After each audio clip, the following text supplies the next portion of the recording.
Sometimes a quick tip will stimulate a question for another quick tip. In this case, quick tip 275 that was about developing luminosity. We were working with oils, and this person asked, does luminosity work the same in watercolor? And if you want to see that quick tip 275, it's right at the 4-minute 10-second place in that quick tip where I talk about the colors that I use with oil. We use a similar principle, but in some ways it's very different.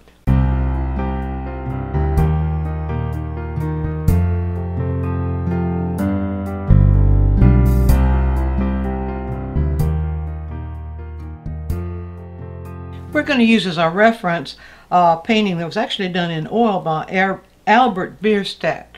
He was a member of the luminous movement, that very brief movement that happened in the 19th century. So remember in the previous quick tip I referred to, we were talking about the luminosity in a painting happens when you keep the values the same, but in oil we're working more or less with complementary colors. In watercolor we're doing the same sort of thing, but we're approaching it just a little bit differently. Now, if we look at this painting of Bierstadt, we can see that there is a semblance of blue coming through. There's a semblance of orange coming through, and we see the orange kind of going into yellow, or in some places, as we notice in the sky when there's a sunset and we have those colors. But if you squint your eyes, you'll see it's all pretty much the same value. And that's the key to all media, whether you're working with oils or acrylic or gouache, it doesn't matter. The key is keeping those values very similar. And it's a little bit trickier in watercolor, so let's just look at how I would go about doing that. Now, first of all, I'm going, rather than use the complements, we see the sort of orange that we have here, I'm going to, rather than use the complements, I'm going to use primary colors, because in primary colors we have, in essence, a complement. Yellow, red, and blue. Yellow and red give us orange, which is the complement of blue.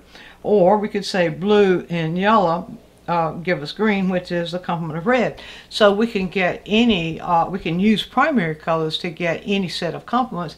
And when we're trying for luminosity in watercolor, we can really make it a lot more luminous when we do that sort of thing. So to do that, I'm going to pull those, use for those primary colors on my palette. I'm going to choose ultramarine blue for the blue primary, mainly because it's a transparent blue, and it does, when in a lighter version, give us kind of a grayer version of itself, feeling more neutral than it does blue.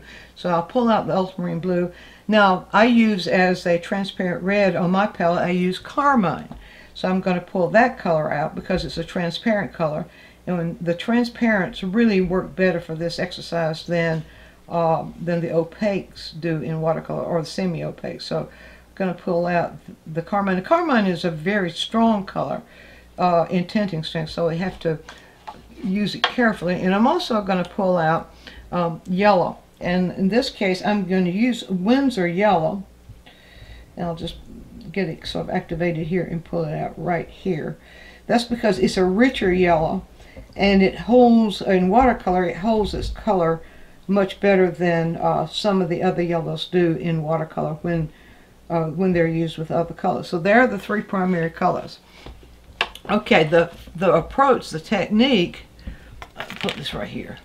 The technique works better wet and wet, because all those colors need to merge together. So the first thing I'll do then is wet an area, and we'll just focus on the sky. I'm just going to wet an area, not having it too wet, but just wet enough so that we have a good gloss. Now I need to watch that. I'm pulling more of the water off. I'm blotting the brush here. I'm going to pull the excess water off, because if it's too glossy, the color just goes everywhere. If it's too wet, the color just goes everywhere, and you don't have the control. So what we're looking for is just a bare, just a shine where, well, enough of the water is there to give the paper a shine, but not that really wet gloss that we have when it's really, really wet. I'm going to begin with the warm colors, and so what I'll do is reach in for the carmine. I have a value control here I need to do. So you see I reach for water, and I'm pulling just the edge of the carmine here to control the value.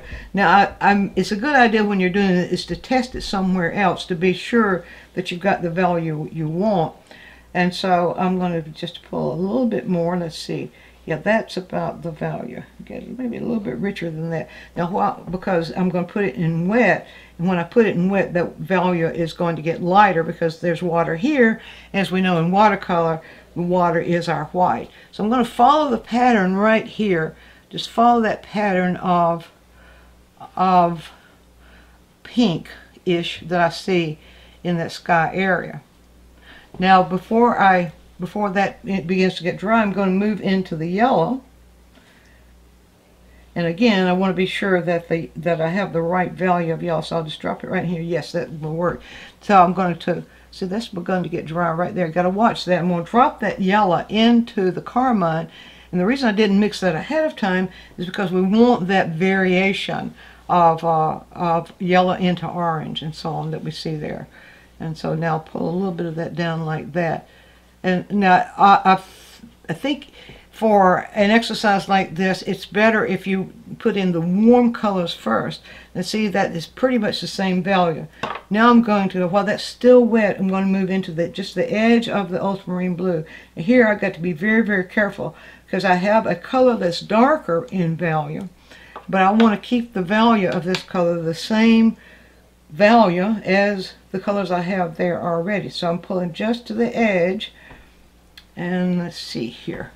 Let's see, is that going to be, that has dried already up there, but that's okay. That's damp enough at the edge that we can do that. Now watch what happens as I pull that blue in. Let's get that just a little bit lighter as it comes down. I'm going to pull the blue in. Now I'm going to try to drop the blue in next to the carmine rather than next to the yellow. Because if you drop it next to the yellow, it's going to turn kind of green. So we want to drop it right in next to the carmine, and you can begin already to see that luminosity taking place there.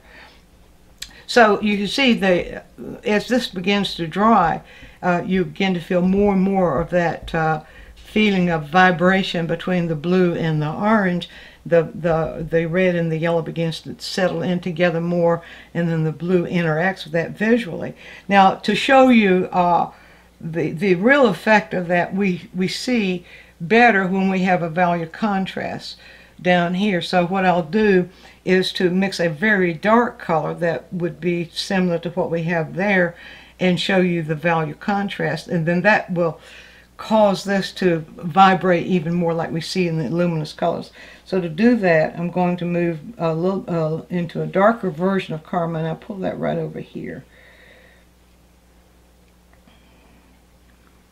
Whoop, that was a carmine. Here we go. There we go, right there. And now I mix that into ultramarine blue, that darker version. We don't want that too wet. That is probably a little bit wet. That's the thing you have to watch for in watercolor. If you want the darks, you have to really watch how wet it is. And a little bit of the yellow in there so I can get more of that gray that we're getting. You can see that as it mixes on the palette. See what we have there. Okay, that's pretty dark, not quite dark enough. All right, I'm glad you see that because I want that a little bit richer. So I'll pull out a little bit richer version of carmine. Now pull that into blue, into ultramarine blue right here, and the yellow right here. And let's see if that doesn't give us closer to what we're seeing there. And has given that time to dry so that we can begin to see. All right, need a little bit more of that blue in there. You can see it bleeding up in there, but that doesn't matter so much for the contrast that we're seeing. Pull that on down and so on like that. In fact, it's kind of nicer having that red. Now you can see the bleed there, and that happens because that was still a little bit wet to put that color down. The better thing to do, if you don't want that, if you don't want to show trees standing on top of the mountains like that feels like, oh, by the way, if you do, that's a good way to do it.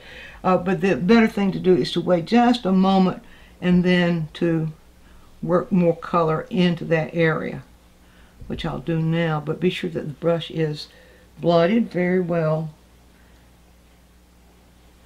and pull a little bit more of that yellow into it. Just a tiny bit more. Let's see. Be sure that it's still very, very wet. That's the thing about watercolor.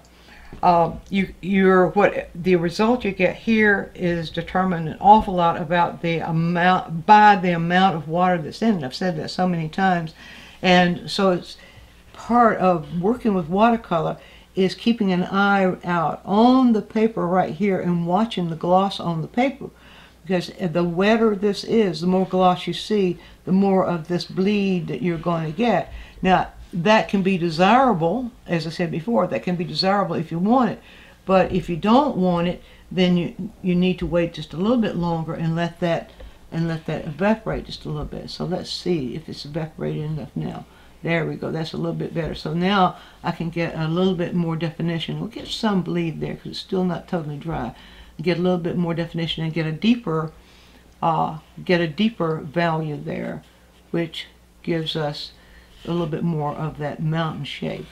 So that will do it. Now you can see even better how now that these colors have begun to bleed together, you can see just a little bit better there how you can get that luminosity in watercolor.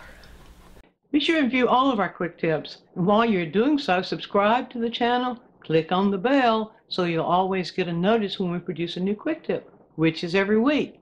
And if you have a question, leave it in the comments section and we'll make a quick tip for you. Also, take a trip over to DianneMize.com where I have full-length lessons, downloads, DVDs, lots of other stuff there, some free stuff for you. And while you're there, you can subscribe to the newsletter, and that way you'll always be informed every time we do something new.